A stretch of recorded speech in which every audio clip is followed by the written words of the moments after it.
guys, what's going on? It's Ash here coming at you today in Clash Royale. Listen, I've been covering this game for a long time. I've never really been shy about saying that I have a few favorite players. Some of you in the comments might joke around that I have about 50 favorite players, about 300 favorite players, but in reality, I've never been shy about just my love for watching Mugi play this game. Also, Egor. We've had a bunch of good videos throughout the years with both Mugi and Egor, so when they went head-to-head in the $40,000 Bren Chong Cup 2 tournament, I just had to share this content with you guys. Big shout out to Revel Amar for allowing me to go ahead and repurpose and use this content from this week in Bren Chong's tournament with you guys. So I want to share this best of 3 with you right now. And again, I want to apologize quickly for the shorter video today. You know, a little inside info, personal stuff. My dad just got diagnosed with COVID. I'm in the process of getting tested, excuse me. My son is as well. So had my hands full, so I don't have a ton of time to make content today. So hopefully you guys enjoy this best of 3. Of course, I will stay with you and watch it. Let's go ahead and jump into the action. All right, guys, here we go. We have Egor at the bottom of your screen, the blue king tower. We have Mugi at the top, the red king tower. Mugi starts out with a log. Egor responds with a hog rider. Here comes the bomb tower out of Mugi's hand. First of all, if you guys don't know the result, let me know in the comments. Pause right now, old school like it's Pro v Pro, and let me know who you think is going to win. Who is your favorite player out of these two to watch? So Skeleton split by Mugi, and both players tactfully, strategically deciding to leak Elixir kind of midway through this contest, or through the first minute at least in this contest. Egor says, or Mugi says, here's an earthquake. Egor says, hey, I have one right back at you, man. So it's Hog Bomb Tower versus Hog Bomb Tower. Hog Bomb Tower Earthquake. I shared this deck on Monday, I believe, this week. If you guys want to go check it out, #1 in the world. Very, very, very good video as well.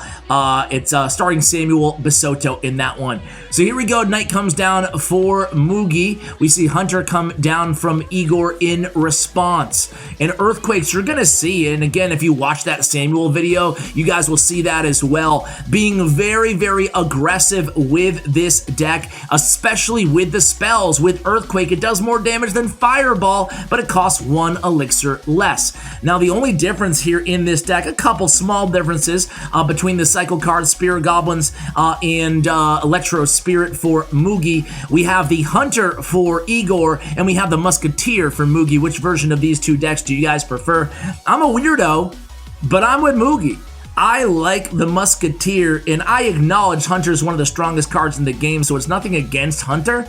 But for me, Musketeer is just, I don't know if it's a skill cap thing because I'm not that good at the game, but for whatever reason, I think that Musketeer is just an incredible card, and you can see that this is going to work out here in this contest as well for Mugi. Now, you'll notice that Mugi has a damage advantage here with 40 seconds remaining on the clock, and that's noteworthy because he's been so aggressive with his Earthquakes, right?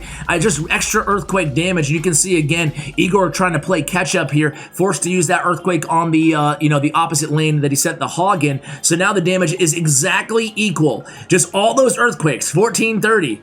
And again, another earthquake. I think this is actually a good match just to illustrate how strong Earthquake is right now. That Hog Rider for Mugi does break through, gets a swing on that right tower, plus a log takes it down to 890. So now Egor has his work cut out for him here. Is this what Clash Royale has become? The best players in the game go Earthquake versus Earthquake versus Earthquake versus Hog, Hog versus Earthquake versus Bomb Tower versus Earthquake. I mean, I don't know, guys. I'm not trying to hate or anything, but I guess that's what you get when you see pretty much a mirror match here.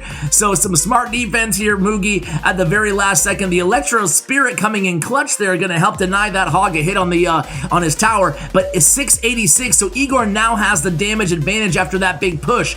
So Mugi prepared to go all in here, but what is he doing? Is he defending first? It looks like that's the case. He gets back to his knight right away, a very, very high bomb tower there, disposing of, what, maybe one? No, none of those Spirit Goblins as well. Skeletons do come in. Hog Rider's going to score a hit unless that log comes down. Nicely timed log, though, making sure he kills kills the Spirit Goblins as well. Nice delay on Mugi's part. So here we go, 13 seconds before triple elixir time, guys. Here we go in, man. This is a contest. I gotta say, somehow I find this entertaining at the same time, despite making fun of it like 20 seconds earlier. So another smart defense, a very, very high bomb tower. Egor goes low with his bomb tower. We're able to not break through with the Hog Rider. The log does touch down on our tower. We go right back in with another hog. Earthquake comes down, kills the first hunter. Second hunter stops that hog, but a log goes down, and the Electro Spirit is the winner. The Electro Spirit chained off of the hunter into the tower, taking it down. Otherwise, that log would not have finished it off. Incredible stuff there. Let's go into the next contest here. My God, can you ask for a better result there? The Electro Spirit, you guys can rewind and check that out. Egor goes to his go-to. He goes to Mortar. Of course, that's what Egor kind of used to make a name for himself early on inside this game. Now he's proven to be one of the best players, even with his versatility in the game as well. Here comes the miner. Here comes the bats.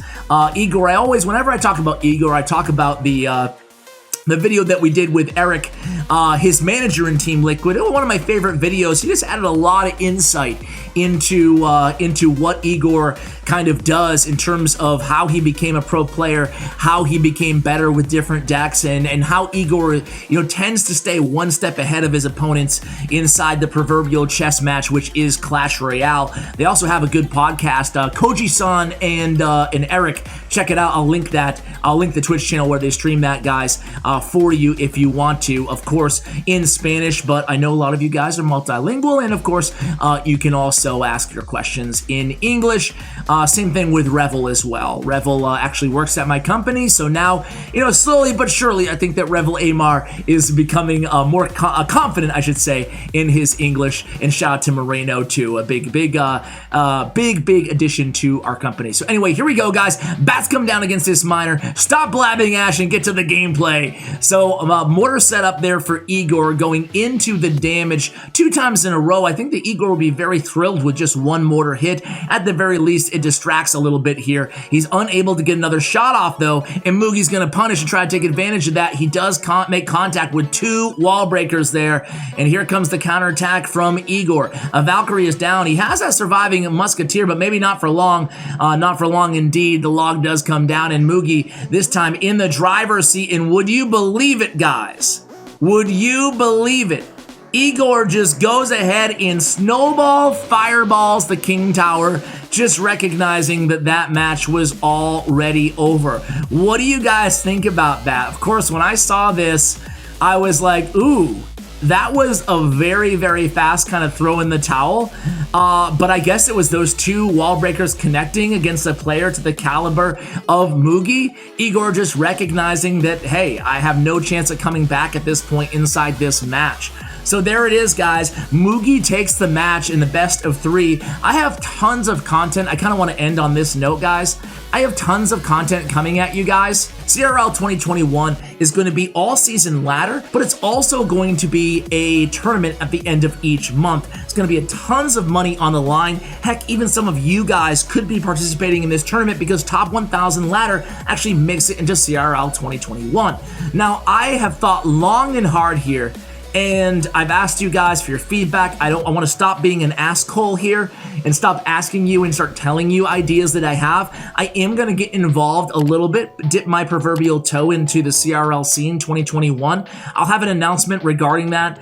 I would say over the next week or 2, I'm going to wait till this January, till this month kind of plays out, and then I'm going to let you guys know what I have in mind. Definitely stay tuned for that. It's going to be it's going to make, and long story short, even if you don't care about CRL 2021, it's going to make for some really fun content for you guys here on the channel going into a new year, or well into a new year here. So guys, thank you so much for all the love lately in the comments. Thanks for supporting the channel. I really appreciate you guys. Hoping for a nice bounce back year for Clash Royale in 2021. Big shout out to Bren Chong, who actually hosted this tournament, as I mentioned at the beginning of this video, and the Stats Royale, my YouTube partners. Check out their information in the description below. Thank you, and as always, take care, guys.